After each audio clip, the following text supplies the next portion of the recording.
नमस्कार, मैं मनीष स्वागत करता हूं आपको अपने इस YouTube चैनल पे। दोस्तों, आरआरबी जो आपके लेवल 1 के पोस्ट है, कौन से जोन में कितने वैकेंसी हैं। हालांकि जोन तो यहाँ पे आपको पहले क्या होता था, RRB Guwahati, RRB Patna, RRB Allahabad नाम से दिया जाता था। तो उससे आप पता लगा लेते थे कि कहाँ पे हमको ज्वाइनिंग करनी है। लेकिन इस बार जो वैकेंसी निकली है वो जोन का नाम नहीं दिया है, सिर्फ उसका जो रीजन है वो दिया है। नॉर्थ रीजन है, साउथ रीजन है, साउथ वेस्ट है या वेस्ट रीजन है, इस तरह से दिया है। तो हमारे मन में ये कंफ्यूजन क्रिएट हो जाती है कि हम नॉर्थ में भर दे तो कहाँ पे ज्वाइनिंग मिलेगी, साउथ में भर दे तो कहाँ पे ज्वाइनिंग मिलेगी। वही सब चीज़ें हम डिटेल में इस वीडियो में चर्चा करेंगे। देखिए, ये चीज़ें डिटेल में कोई नहीं बताता है। यहाँ पे आपको ऐसा समझाएंगे कि आपके दिमाग में आसानी से ये बैठ जाए कि आप कहाँ पे भर रहे हैं तो कहाँ पे आपको ज्वाइनिंग मिलेगी। अगर आप वेस्ट जोन में भर रहे हैं तो कौन से सिटी में, कौन से क्षेत्र में आपकी ज्वाइनिंग हो सकती है। ठीक है, तो चलिए शुरू करते हैं। देखिए, टोटल 16 जोन के लिए आपके वैकेंसी निकले हुए हैं। ये आपके टोटल 16 जोन दिए रखे हैं। मैंने पूरा एक भारत का नक्शा बना रखा है, कौन से जोन में कितना एरिया आता है वो सभी मैंने इसको बना रखा है। हालांकि थोड़ा हम स्केल से नहीं बनाए हैं तो थोड़ा सा इधर उधर हो सकता है, लेकिन हम इसको प्रिसाइजली बनाने की कोशिश की है। अगर आप इस जोन में फॉर्म भरते हैं तो इस एरिया में, भारत के इस एरिया में आपका ज्वाइनिंग होगा। कहने का मतलब, अगर नॉर्थ फ्रंटियर रेलवे में अगर आपने फॉर्म अप्लाई किया है तो यहाँ से लेके इधर कहीं भी इसका मुख्यालय कहाँ है, गुवाहाटी है। ये जो ब्लू से लिखा हुआ है वो उसका मुख्यालय लिखा हुआ है। तो नॉर्थ फ्रंटियर रेलवे का मुख्यालय गुवाहाटी है। और ऐसा नहीं है कि आप नॉर्थ फ्रंटियर रेलवे में भरेंगे तो गुवाहाटी आपका पोस्टिंग होगा, हो भी सकता है, लेकिन क्या होगा, यहां से कहीं भी हो सकता है। तो उसी तरीके से साउथ सेंट्रल रेलवे का अगर बात करते हैं तो इस रीजन में पूरा आपका ज्वाइनिंग हो सकता है। कहीं भी, यहां भी हो सकता है, यहां भी हो सकता है, यहां भी हो सकता है, यहां भी हो सकता है, कहीं भी इस रीजन में इसका ज्वाइनिंग हो सकता है। यानी कि इसका जो क्षेत्र है ये पूरे इतना क्षेत्र है, यहाँ पे भी, यहाँ पे कहीं पे भी आपका ज्वाइनिंग हो सकता है। इसका मुख्यालय सिकंदराबाद है। तो आप समझ सकते हैं आंध्र प्रदेश और तेलंगाना के जो क्षेत्र है उसमें आपका पोस्टिंग हो सकता है अगर साउथ सेंट्रल रेलवे भरते हैं तो। अब एक एक चीज को पढ़ लेते हैं। ये नॉर्थ रेलवे है, नॉर्थ वेस्ट रेलवे है, ये वेस्ट रेलवे है, नॉर्थ सेंट्रल रेलवे है, वेस्ट सेंट्रल रेलवे है, ईस्ट सेंट्रल रेलवे है, ईस्ट रेलवे है, सदर्न ईस्ट रेलवे है, ईस्टर्न कोस्ट रेलवे है, यानी कि ये जो तटीय वाला है ना वही है, south central railway, south west railway और साउथ रेलवे। ये चीजें आपको ध्यान में होनी चाहिए अगर आप फॉर्म अप्लाई कर रहे हैं।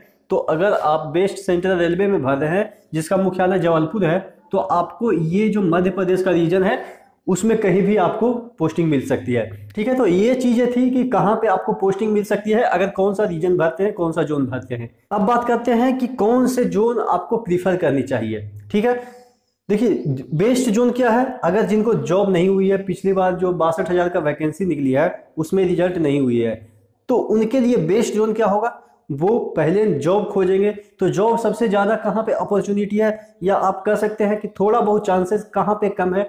हालांकि ज़्यादा चांसेस तो नहीं है क्योंकि हर जगह लगभग इक्वल आ रहा है परसेंटाइल, लेकिन अगर जहाँ पे ज़्यादा सीटें हैं तो वहाँ पे प्रोबेबिलिटी भी बढ़ जाती है, और जो डेंजर जोन भी नहीं है वहाँ पे भी प्रोबेबिलिटी बढ़ जाती है। तो अगर हम प्रीफरेंस की बात करते हैं तो फर्स्ट में सदर्न रेलवे है, यानी कि एनआर है।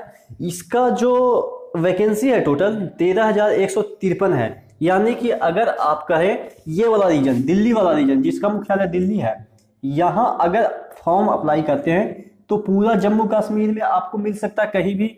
ये जो आपका हरियाणा वाला क्षेत्र है वहां मिल सकता है, कुछ यूपी वाले क्षेत्र में भी आपका ये वाला एनआर का जो रीजन है वो कुछ यूपी वाले क्षेत्र में भी आ जाता है।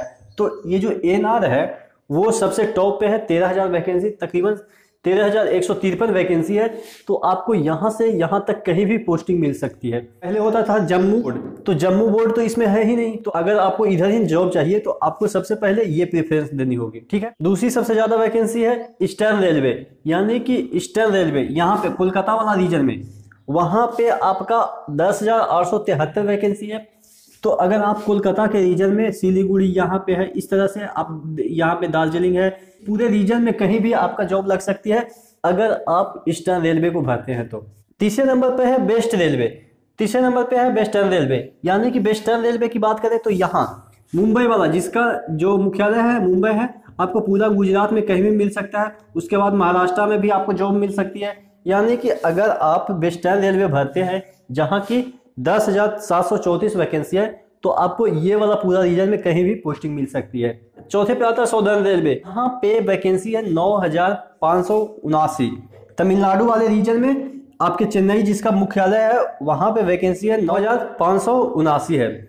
और अगर फिफ्थ की बात करें तो सेंट्रल रेलवे है। सेंट्रल रेलवे कहाँ पे है? सेंट्रल रेलवे यही, यानी कि यहाँ मिला के काफ़ी वैकेंसी हो जाएंगे आपको, ठीक है। यहाँ मिला के, यानी कि अगर आप महाराष्ट्र गुजरात में जॉब करना चाहते हैं तो वेस्टर्न रेलवे या सेंट्रल रेलवे में अप्लाई कर सकते हैं। सेंट्रल रेलवे में वैकेंसी है 9,345 वैकेंसी है। अगर छठे नंबर की बात करें सौदर्न सेंट्रल रेलवे है। सौदर्न सेंट्रल रेलवे कहाँ पे है? ये वाला, यानी कि जिसका मुख्यालय सिकंदराबाद है, यानी कि आपको आंध्र प्रदेश या तेलंगाना में आपको जॉब मिल सकती है, जो कि छठे नंबर पे है 9,328 वैकेंसी के साथ। तो इस तरह से आप जब फॉर्म अप्लाई कर रहे होंगे तो ये एक बार ये चीज़ें देख लेंगे कि हम जहाँ पे फॉर्म अप्लाई कर रहे हैं उसका जॉब एरिया कहाँ पे है और उसमें वैकेंसी कितने हैं। मैंने यहाँ पे डिटेल में समझा रखे हैं कि यहाँ पे कौन से एरिया में कितने वैकेंसी है और कौन से रीजन में अगर आप अप्लाई करते हैं तो कौन से एरिया में आपको जॉब मिलने जा रही है, ठीक है। तो आशा करते हैं ये जो मैंने डिटेल में समझाए हैं वो आपको समझ में आए होंगे। तो इसी तरह का डिटेल एनालिसिस के वीडियो के साथ आपके साथ फिर से मुलाकात होगी। और अगर अभी तक चैनल को सब्सक्राइब नहीं किया तो प्लीज़ चैनल को सब्सक्राइब कर दें, क्योंकि इससे क्या होता है कि ये चीज़ें डिटेल में जो आपको एनालिसिस मैं करके दिखाता हूँ वो आपको डिटेल एनालिसिस कोई करता नहीं होगा, वो सिर्फ नोटिफिकेशन पढ़ के सुना देता होगा।